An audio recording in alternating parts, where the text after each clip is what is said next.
How you doing, family and friends? For those of you that don't know me, my name is Scott Baker. I'm here today to talk to you about a car accident I was in exactly 10 years ago. Let's start on a Saturday, May 26, 2007. Typical Saturday, me and my friends, probably over at my friend Chris's house, hanging out, messing around with our vehicles, doing God knows what. I got a phone call from my uncle telling me, hey, you sure you don't want to come up to our cottage? And I told him, yeah, I really wanted to stay and go to the car show and, stay at home. He's like, all right, but I really think you should come. But I didn't listen. And obviously, a typical Saturday went by, went home, went to bed. Next day, May 27th, 2007. That was a Sunday. Sunday was the day you washed the car. Day for the show. Day for racing. So obviously, went out, started washing my Camaro. 1997, 30th anniversary, silver, RS. I love that car. Me and my friend Chris did a lot to it.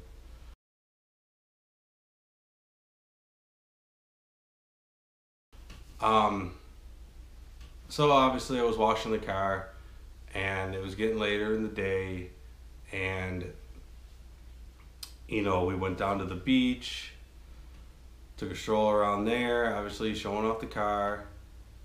After that, I'm pretty sure we went to Lee Road and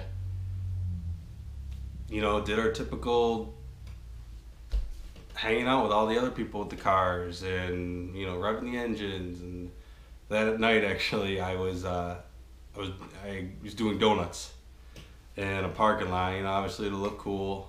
And I was only 21 years old, so I was trying to look cool with all my other friends, doing stupid stuff with the cars.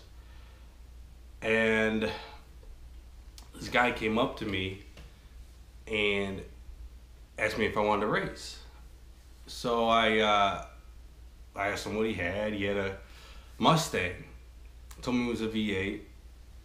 My car's only a V6. Whatever, let's do it. I just loved to do that at the time. So we went out on Lee Road, obviously lined up, and we raced 3 times. Yeah, I actually beat him all 3 times, even though he had a V8 and I had a V6 Camaro, but it was fast. After the races, we pulled into the parking lot and we got a tip that the police were called.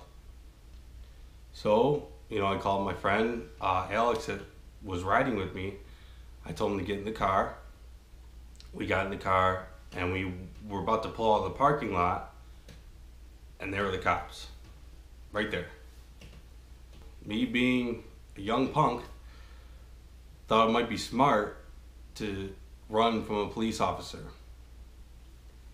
So I started heading north on Lee Road, and I got up to as fast as my car could go, 120, 122 miles an hour, and I was flying.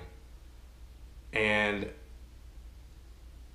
what happened was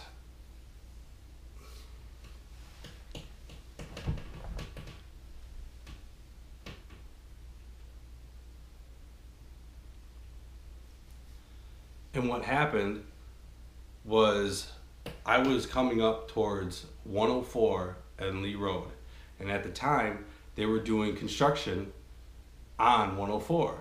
So they were putting new road down, new pavement, and there was a lip.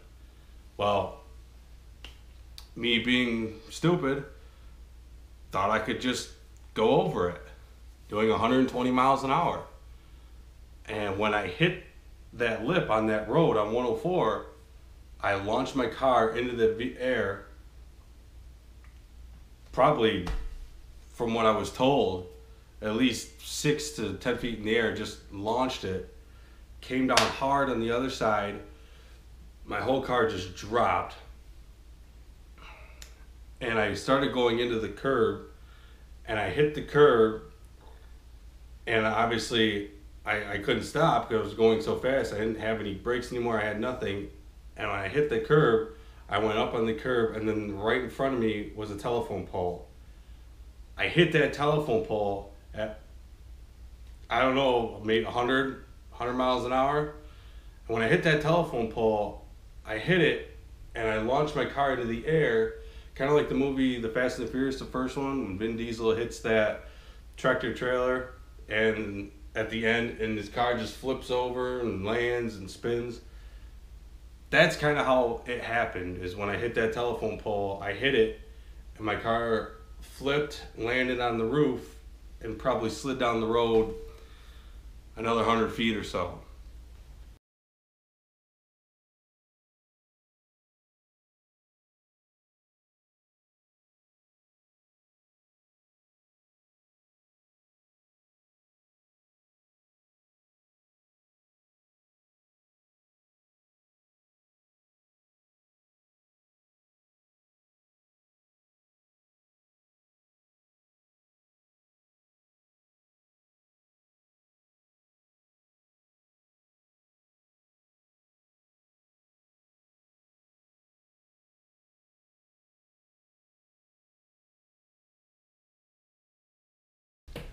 Now after that happened, when I landed on the roof and slid down the road, my friend Alex in the car kicked his window out where he could get out, went around the other side, and tried to get me out of the car, and I wasn't responding.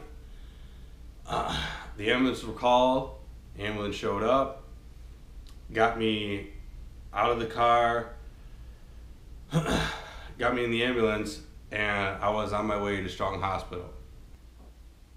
Now during this accident, I did not have my seatbelt on, but my friend Alex that was in the car with me had his seatbelt on. That's why he was able to get out and try and take me out of the car. I was told by a family friend police officer that I flatlined in the ambulance ride on my way to Strong Hospital. And they recovered me. When I got to Strong, I was put in the ICU. Now this was probably 2 o'clock in the morning on May 28th, 2007. My mother was in Ohio, and I can't believe what she told me years ago about what happened. She was in bed, sleeping around that time, and she told me that around that same exact time that I got in my car accident, she just woke up and felt like something was wrong.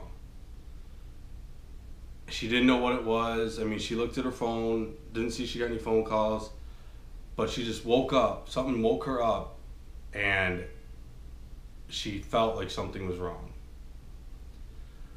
About a half hour or so after she woke up and she couldn't go back to bed, she got the phone call from my father telling her that her son was in a major car accident and he was at Strong Hospital in the ICU.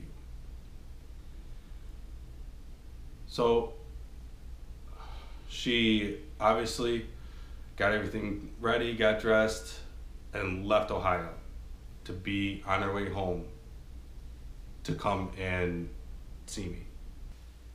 I was at Strong Hospital for a little over a month, and I probably broke half of everything from my waist up. I will take you through a list of everything that I broke or damaged. Starting with my head, I have a traumatic brain injury. going down, I had reconstruction surgery in my face. I have tons of pins and needles in my face.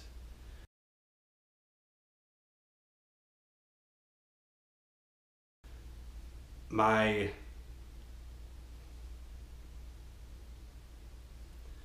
right eye got sliced by glass, and I had to have a cornea transplant, cataract surgery, and a realignment surgery. I still, to this day, can only see a big blur out of this eye, so I don't even use my right eye. I completely broke and dislocated this arm, and when I broke it, I mean, I cracked it in half. And I have a huge plate with about 8 bolts and one long bolt going up into my shoulder. It's probably about that long, and I broke it right about here.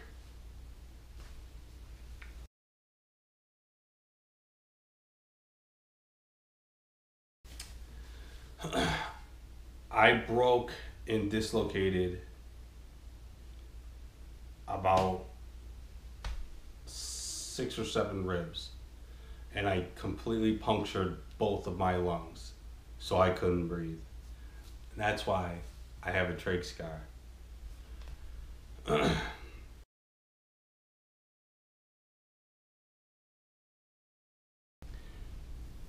I know that there was a point while I was at Strong where the doctors and surgeons talked to my mother and father and basically trying to tell them that there might come a time where I won't be able to take care of myself and I will need special care and won't be able to be alone. My mother and father, when they heard that, knew deep down in their heart that I was going to survive and I was going to make it and I was going to become a man again. After I was done at Strong, I went to St. Mary's Rehab Center. While I was at St. Mary's, I went through a ton of rehab. I went through speech therapy. I went through occupational therapy. I went through physical therapy. I had to relearn how to walk. I had to relearn how to talk.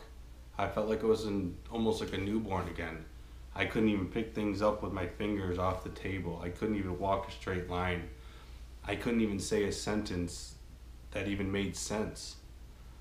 After all that rehab that I went through for about 3 weeks to a month, I was released.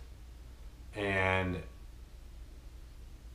I can't believe how quickly that happened. For those of you that don't know me, I know a lot of you are probably thinking that this had to do with some alcohol. I don't drink and I don't do drugs. This was all just from straight stupidity, thinking I was invincible, thinking I could get away with anything. And I'll tell you what, it doesn't work the way you think. And kids, if you're out there watching this and you race and you think that you're invincible, I'll tell you what, it's gonna come back and bite you. It really is, and I would stop. Every time I ever tell somebody this that doesn't know me, all they do is they call me a miracle child, because all the injuries that I had and the trauma I went through, I shouldn't be here. But you know what? God kept me here for a reason. And I'll tell you what, the reasons I'm still here, my wife Kaylee, my son Christian, my daughter Aaliyah, and my stepson Landon. Those are the reasons I am still here. When I was at Strong, I don't think I was ever alone. I always had my grandmother there with me, my mother, my father. I had friends every day there. I'm pretty sure my mother has a record book of anybody who has ever showed up there. And there was a lot of people that would always show up daily just to make sure I'm okay, just to see how I'm doing, and to be there to support my mother and father.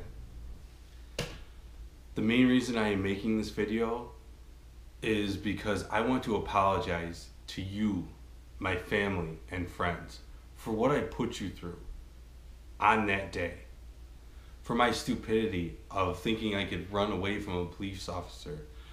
For making me change your daily lives, to coming and seeing me in the hospital, to changing your days, to making sure that you were there for me. So I want to say thank you. Thank you, Mom. Thank you, Dad. Thank you, Grandma Barb, for being there for me, for never leaving my side, for always, always being there for me. You have no idea how much that meant to me. And I want to just thank you.